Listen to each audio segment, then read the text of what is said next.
Africa মহাদেশের সাথে অবিশ্বাস্য একটা ঘটনা ঘটছে। এটা ধীরে ধীরে ভেঙে দুটুকরো হয়ে যাচ্ছে। চলুন এই বিশাল ভূতাত্ত্বিক রহস্যের একেবারে ভেতরে যাওয়া যাক। নভেম্বরের ২৩ তারিখ ইথিওপিয়ায় হঠাৎ করেই একটা ভয়ঙ্কর বিস্ফোরণ ঘটল। প্রায় ১২,০০০ বছর, হ্যাঁ ১২,০০০ বছর ঘুমিয়ে থাকার পর হেইলি গুব্বি নামের একটা আগ্নেয়গিরি আবার জেগে উঠল। বিস্ফোরণটা যে কি বিশাল ছিল ভাবা যায়। কিলোমিটারের পর কিলোমিটার দূর থেকে যারা এটা দেখেছেন তাদের সবারই এক কথা, মনে হচ্ছিল যেন একটা বোমা ফাটল। আর সেই বিস্ফোরণের পর আকাশে প্রায় ৫০,০০০ ফুট উঁচু এক ছাইয়ের মেঘ, মানে এতটাই বিশাল যে মহাকাশ থেকেও সেটা স্পষ্ট দেখা যাচ্ছিল। আগ্নেয়গিরির এই ছাই কিন্তু সাধারণ ধুলোবালি নয়। বিমানের জন্য এটা সাংঘাতিক বিপজ্জনক, কারণ এর মধ্যে থাকে পাথরের কুচি, কাঁচ, ক্রিস্টাল, সব ধারালো জিনিস। ভাবুন তো, এগুলো যদি বিমানের ইঞ্জিনে ঢুকে যায় কি হবে? ইঞ্জিন তো সঙ্গে সঙ্গে বন্ধ হয়ে যাবে। শুধু তাই না, ককপিটের কাচের ওপর এগুলো স্যান্ডপেপারের মতো ঘষা খায়। পাইলট সামনে আর কিছুই দেখতে পান না। আর ঠিক এই কারণেই সেই ঘটনার পর সুদূর ভারত পর্যন্ত অনেক ফ্লাইট বাতিল করতে হয়েছিল। কিন্তু সবথেকে অবাক করার মতো ব্যাপার কি জানেন? এই বিস্ফোরণটা এমন এক জায়গায় হয়েছে যা পৃথিবীর সবথেকে দুর্গম আর অদ্ভুত জায়গাগুলোর মধ্যে একটা। জায়গাটার নাম ডানাকিল ডিপ্রেশন। ইথিওপিয়ার একটা দুর্গম এলাকা, আর পৃথিবীর সবথেকে গরম জায়গা বলা হয় একে।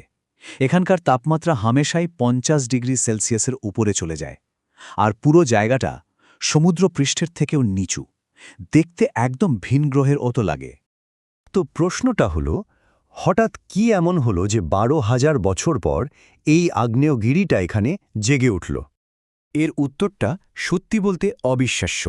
কারণটা হলো পুরো আফ্রিকা মহাদেশটা ভেঙে দুভাগ হয়ে যাচ্ছে। হ্যাঁ, একদম ঠিক শুনছেন। এই ব্যাপারটা বুঝতে গেলে টেকটনিক প্লেটের কথা একটু বলতেই হয়। এগুলো কি? সহজ করে বললে এগুলো হলো পৃথিবীর ওপরের স্তরের বিশাল বিশাল কিছু খণ্ড, যেগুলো খুব ধীরে ধীরে নড়াচড়া করে। আর এদের এই নড়াচড়ার জন্যেই ভূমিকম্প হয়, পাহাড় তৈরি হয়, এমনকি লক্ষ লক্ষ বছর ধরে মহাদেশগুলোর চেহারাও বদলে যায়। আফ্রিকাতেও ঠিক এটাই ঘটছে। প্রথমে অ্যারাবিয়ান প্লেটটা আফ্রিকান প্লেট থেকে সরে গেল, আর তৈরি হলো লোহিত সাগর।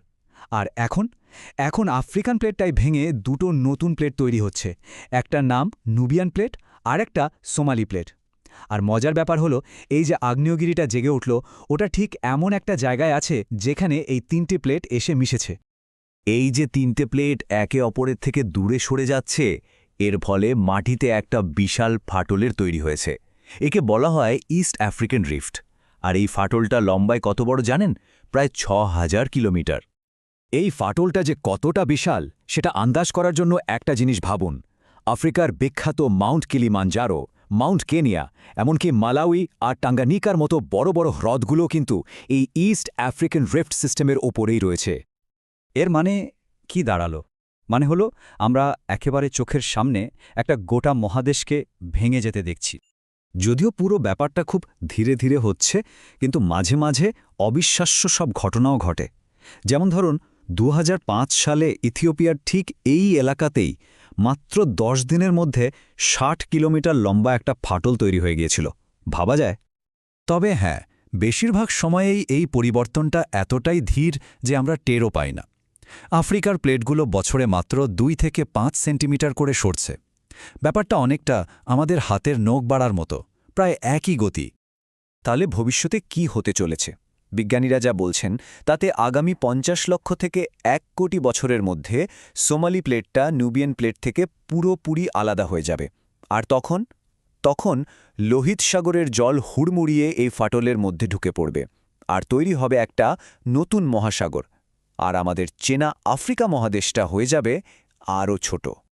এই যে এত বড় একটা ভূতাত্ত্বিক পরিবর্তন, এটা আমাদের একটা কথা বারবার মনে করিয়ে দেয়, আমাদের এই পৃথিবীটা আসলে জীবন্ত, এটা সবসময় বদলাচ্ছে। আর আজকের এই ঘটনাটা একটা বড় প্রশ্ন তুলে দেয়। আজ থেকে ১ কোটি বছর পর আমাদের এই গ্রহটাকে দেখতে ঠিক কেমন হবে?